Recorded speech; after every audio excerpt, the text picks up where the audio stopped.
अस्सलातु अलैका या सय्यदी या रसूलुल्लाह, अस्सलातु अलैका या सय्यदी या हबीब अल्लाह। एक दिन एक बुज़ुर्ग बैठे थे तो एक नौजवान उनके पास आया और कहने लगा, बाबा जी मुझे कोई नसीहत फरमाए। बाबा जी ने उसकी तरफ देखा और कहा, बेटा बताओ कभी ज़िंदगी में बर्तन धोए हैं?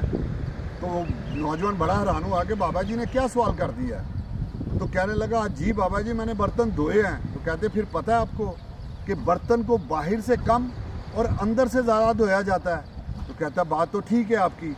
इसी तरह बाबा जी बुल्ले शाह सरकार ने जो कहा था ना, बारों धोवें लत्तां गोडे ते तेरे अंदर रही पलीती हूँ, क्यों कहा था? इस वजह से कहा था कि बाहर से साफ तो रहना चाहिए लेकिन अंदर को बहुत साफ करना चाहिए। अपने मन को बहुत ज़्यादा साफ कर ले, किसी के मतलब बुग़्ज़ ना हो, किसी के मतलब हसद ना हो, किसी की कोई ग़ीबत ना हो। अल्लाह पाक सबको अपनी हिफ्ज़ो मान में रखे। आमीन।